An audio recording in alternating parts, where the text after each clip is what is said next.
My name is Jeremy, and I am JJ's Comic Stuff on TikTok, Twitter, Instagram, pretty much everywhere else. And if you can name a fandom, I'm probably a fan of it. Taking it all the way back, do you remember your first experiences with comics and superheroes and like how you got into that and what like struck you with that first experience? Okay, so my first experience with superheroes would probably be the Spider-Man animated series from the 90s and the X-Men animated series from the 90s. Those were like, I was born in 1990, so when I was just old enough to start understanding cartoons, those were huge. But my first interaction with like actual comic books, it was at a comic stop that we went to with my brother when he was little because he was a big fan of the original Transformers. Mm-hmm. And he would collect all the old school like metal toys, like the original ones. And this guy had them all. So we would go into this comic shop all the time and get them. And I remember the first time I ever actually got a comic from there, it was actually a comic called Samurai Guard, and he gave it to us for free. Oh, that's cool. And so that was my first one. And then I just started grabbing random stuff out of the boxes after that. Cause I mean, when you're 6, 7 years old, you don't know what you're really grabbing. You're just grabbing whatever looks cool. So you entered in an interesting entry point time too, because I mean, 96, 97 was kind of like a rebirth year, right? Like that's where things were starting to kind of, so by the time you were due at 7, 8, 9, you were really hitting like, I mean, I think a new era of comics. What like what were your go-tos when you started to kind of when you can I've obviously you have to wait till you get older to really remember those. I mean, I don't have a lot of memories from when I was like that young, but like when you start Right. 9 and 10, what were your go-tos? Like, what were the top like handful of characters that you followed? At 9 and 10, I was probably looking a lot of Spider-Man comics, a lot of Fantastic Four comics. Batman was a big one because Batman the animated series was freaking everywhere at that point. Um, Dragon Ball, I used to find a lot of Dragon Ball comics in the store, like not the mangas, actual comic books. I don't know, I've never seen them again, but I would find them in this one store, and I had like 5 or 6 of them. So that was my big thing was I liked finding the stuff that nobody else was looking for. Were you consistent across the board? Did you find other passions? And again, there's obviously no wrong answers. Did you Right. find your way Uh, into other things or oh yeah, I definitely found my way into other things. Like my grandma when I was a kid was a big Star Trek fan oh, that's for the cool. next generation, so I was liked that. I was a big Star Wars kid. I was really into like Power Rangers and pro wrestling, and like Harry Potter was huge for me. Like I said, you name a fandom, I've pretty much found my way into it. The only time nobody was irritated with anybody was when Star Trek was on, and we'd all just sit in the living room and watch Star Trek Next Generation, and I had no idea what was going on because I was too young to understand any of the techno babble that was going on in that show at the time. But I liked space stuff, and it had space stuff, so I was hooked. And that was the same thing with like pro wrestling too. Like in my house with my mom and dad, they stuff was never always perfect. That's how anybody is, I think. But when wrestling was on, everybody was quiet. So I mean, this is really interesting. You have really been through the gamut of Yeah. fandom. How cool. I mean, you really experienced a lot. Like, what does that mean to you? Like, as far as like when you think about like how these things, I mean, I think that the whole idea of fandoms is the camaraderie amongst people that like enjoy and love other things, and you get to talk about it. You must have experienced so many different types of because it's so many different fandoms. It's almost like an eclectic mix, almost like being like well traveled, like I've been to a bunch of different countries and stuff. Like, how do you think Yeah. that shaped you? Like, because you have such experiences with so many different groups of fans, which I think is really it makes you a person more complete, where they can understand things more. Yeah, because in high school, that's kind of how I was too. I didn't have like a set lunch table. I hopped around, like I was never like the closest person with anybody, but I was friends with everybody. Does that make sense? Yeah, yeah, yeah. I I love had like 2 or 3 close buddies, but other than that, like I'd jump around from table to table. Sometimes I took a different bus. that. Just Awesome. What would you say? I mean, because you've probably been to a bunch of cool events. What were some of the coolest events you've been to? Like as far as like, I mean, when you talk about wrestling, I think of like WrestleMania, and then we have conventions like Comic Con. And I know you went or are going to Galaxy Con. Like, what are some of the coolest events that you've been to from all these different fandoms? Because it must be like, I mean, I can only imagine like the The myriad of. crazy thing is, like, I have not been to a whole lot of events. So I Uh, went to OhioCon, which is like a big anime convention here, and I went to that with my brother last year, and that was actually my first convention. okay. So other than that, I would say some of the movie premieres probably because I went and saw the first Harry Potter on opening night. Oh, nice. That was an experience because Uh, you got probably, I don't know, 50 parents and 100 screaming 9-year-olds. did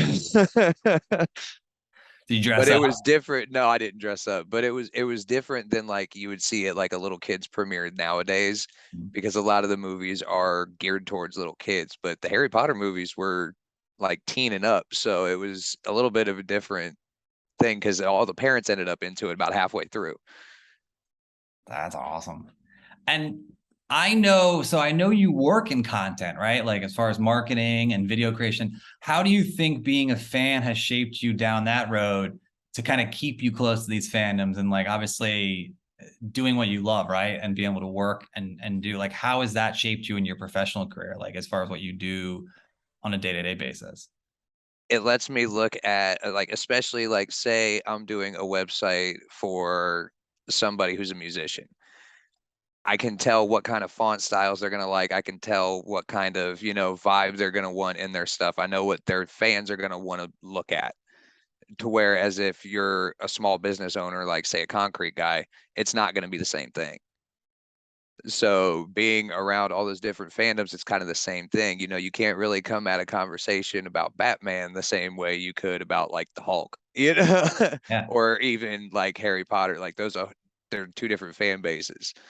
And the same thing goes like Star Wars and Star Trek. Do I even need to say anything more about that rivalry, quote unquote? So you're kind of, I mean, this is interesting too. I'm starting to see like the picture here. You're kind of like a fandom expert. Like that's kind of a cool thing to be as far as like knowing at least like a decent amount of all these different fandoms. That's a pretty, I mean, do you like realize that? Like, are you self-aware of like that vast ability of knowledge? I mean, that's a very like unique thing. That's not common. I'm aware of it, but I don't utilize it like I probably should. But I also don't consider myself an expert on anything, but I feel like I know more than anybody would really care to know half the time. What are some of the craziest things that you like have in your brain that are rattling around there that you know that you're like, wait, why do I know these things? The original lightsabers were from an energy pack. It was actually a battery pack on the Jedi's back, and it was attached with a cord. That's awesome. That's one of the most random things I learned. That is so cool. So if you had to say like now, like what you're drawn to now as like an adult, what are your top, you've gone through this really incredible journey of like it's such a cool, it's almost like a graduate school of like fandoms. What are your favorites now that you like are passionate? I know comics are a big thing, and I know you go to your local comic shop all the time. Yeah, I always used to get in trouble in school for talking too much. So it kind of just comes from that. My mom's the same way. My grandmother was the same way. We all come from marketing. So we have the gift of gab. I could sit here and talk for hours about nothing.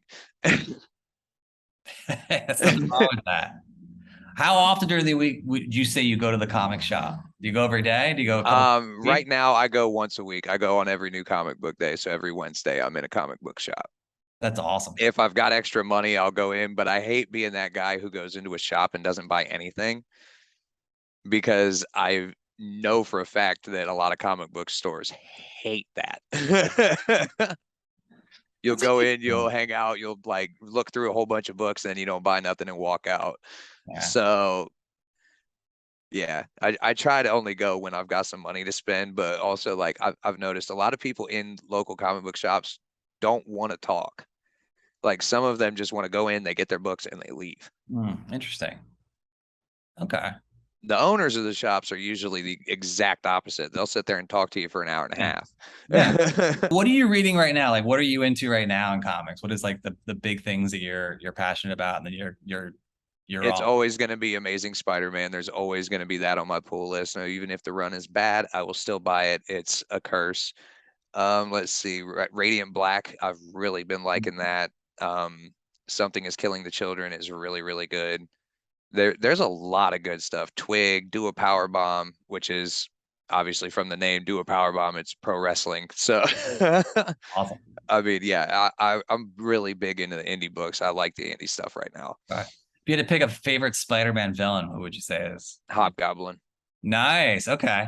All right. Yeah, there's no hesitation there. That's awesome. I think John Romita Jr. would appreciate that. I feel like he would. What else are Um, you into? Star Trek still is a big one for me. I've recently rewatched everything that Star Trek's put out, except for all the movies. I need to go back and still rewatch all the old movies. But The yeah, Star Trek Lower Decks Lower season Deck. Sorry, three. sorry, Lower Deck. You're Lower good. Deck.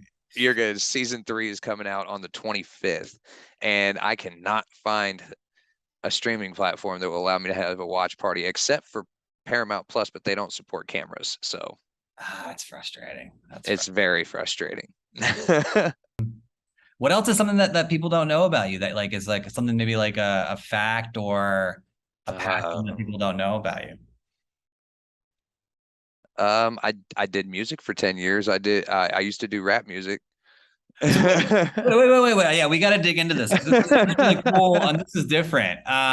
So wait, so did you do rap music or you said you Mhm. produced or you actually did? So how did you get into that? And then, dude, I got to hear all about this. This is cool. How did that Okay, so a lot of it happened by accident. So when I was in high school, ICP was a big thing in my school.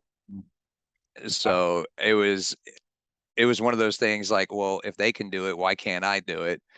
And so I started writing a little bit of stuff and it was horrible at first. And then a few years go by and I stopped doing it because I'd gotten out of high school. I was, doing my own thing, trying to, figure life out.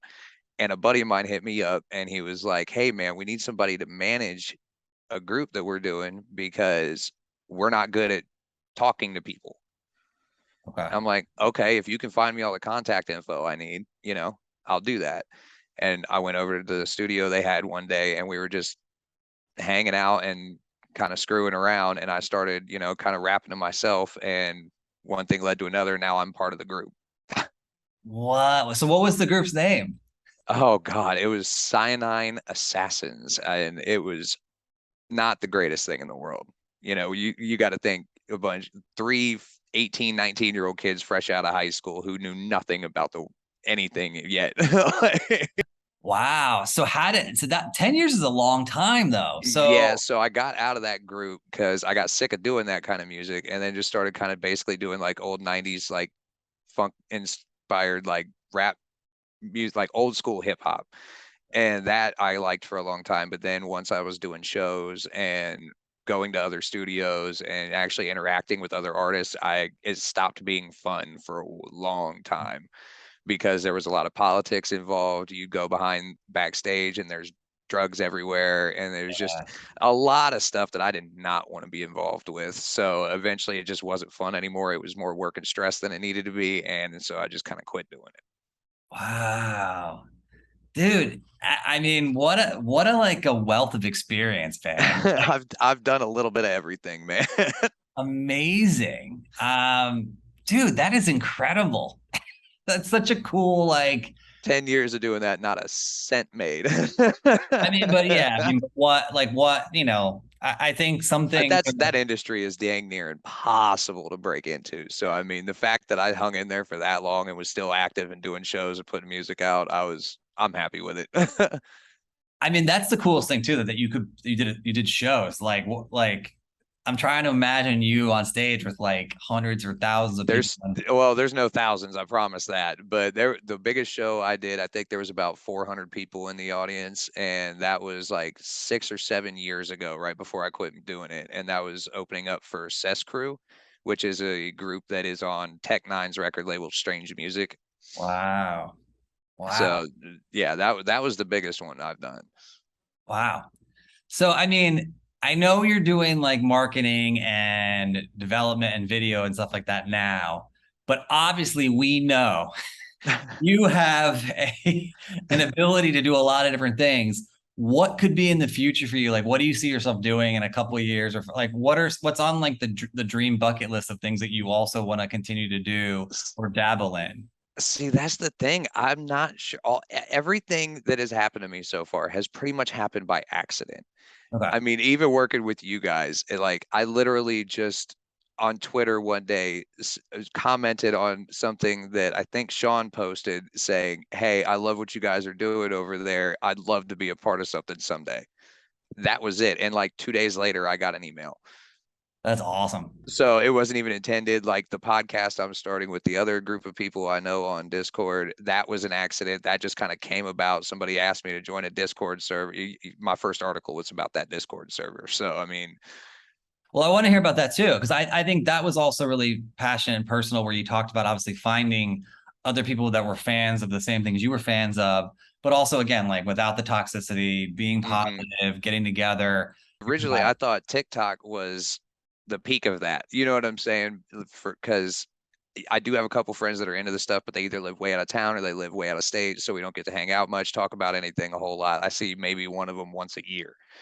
So when people started interacting in my comments on TikTok, I was like, cool, I have friends now. Like I was happy, I was content, like and then when my buddy Christian invited me into that Discord server, I was like, okay, this could be cool because that means we don't have to be on TikTok to actually talk to each other. That's good. And it's just snowballed from there. It started with like 4 people and now it's up to like almost 40. Wow. Okay, that's awesome. But and like it's sort of like, they put them through a application process. Like it's sort of like with anything, you got to make sure the people you're letting in aren't toxic or aren't, sexist or racist or crazy or whatever that you have you. So That's we've yeah. managed to keep everything in there very civil. There's all kinds of disagreements on characters and good comic runs and bad comic runs and all that other stuff. And everybody has managed to not scream at each other so far.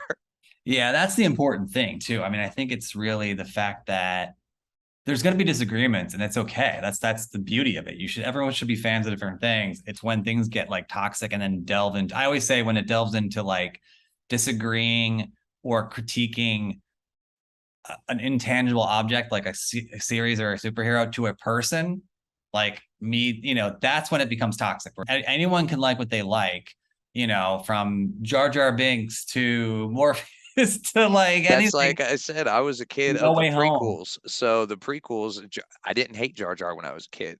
Yeah, You I know, still I still don't necessarily hate Jar Jar all the brings joy. If anything brings joy to somebody, that's a positive, aspect, right? Like no matter who the Mhm. character or the series is, then that's great. And no one should ever judge that. And someone should be like, all right, cool. Like I see that. Like you can disagree and be like, oh, for me, it's different, like in my opinion or whatever. Right. Like there's no overarching umbrella authority with which what is good is bad, whatever. You know what? It's all art. We're all gonna take it in how we take it in, and we all enjoy what we enjoy. And some people agree, some people disagree. And I think it's totally fine. Like it's the Oh beauty yeah. of it.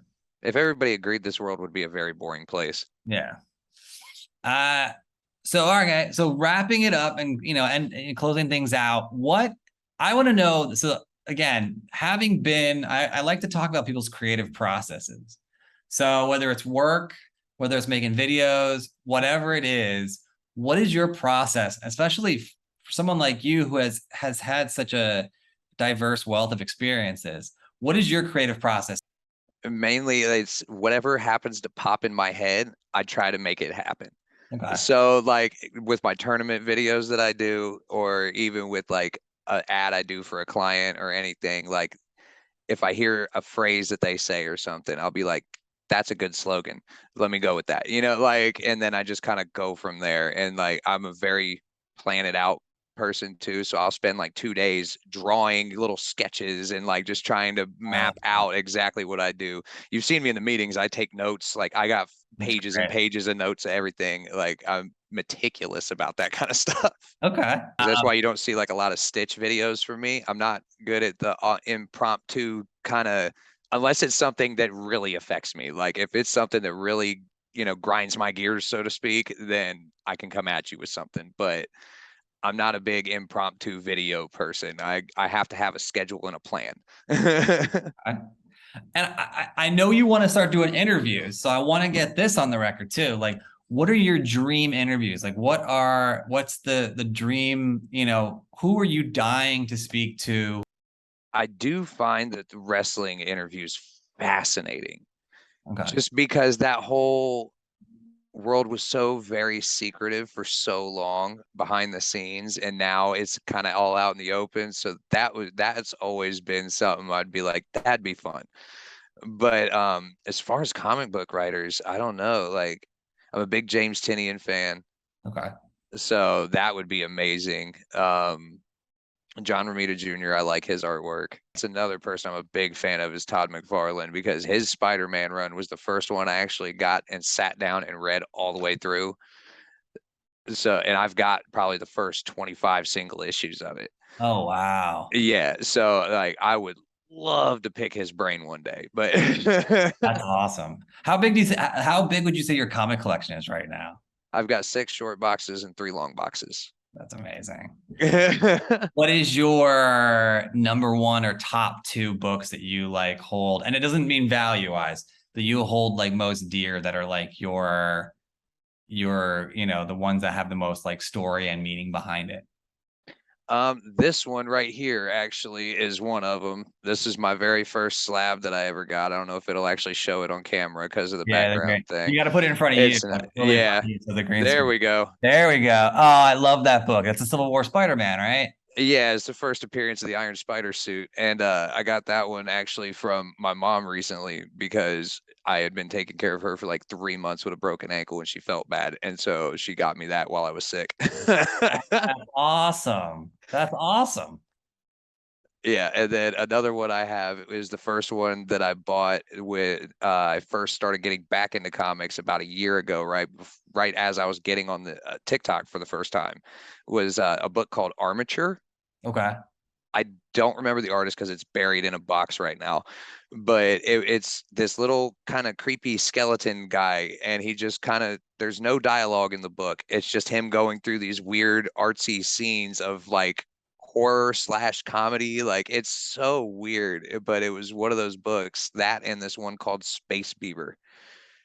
Just because they're so random, and I found them at a half price books. So And my last question would be, so if you can get your hand on one book, now again, same thing. It doesn't mean monetary value, whatever. We're not like an AF-15 or like, right. I mean, like I'm not what even would gonna be hold like the my book breath that on would be, that. yeah. What would be the book that would mean the most to you to get your hand on, like that has like kind of some The first value? appearance of Hobgoblin, Nice. Okay. All right. just because I cannot find it anywhere, and I've been searching for it for a very long time. Um, how do I say this? So I just got my issue signed by JR. Oh. We're gonna have to get you a copy though. We'll have to get you a copy though. For sure.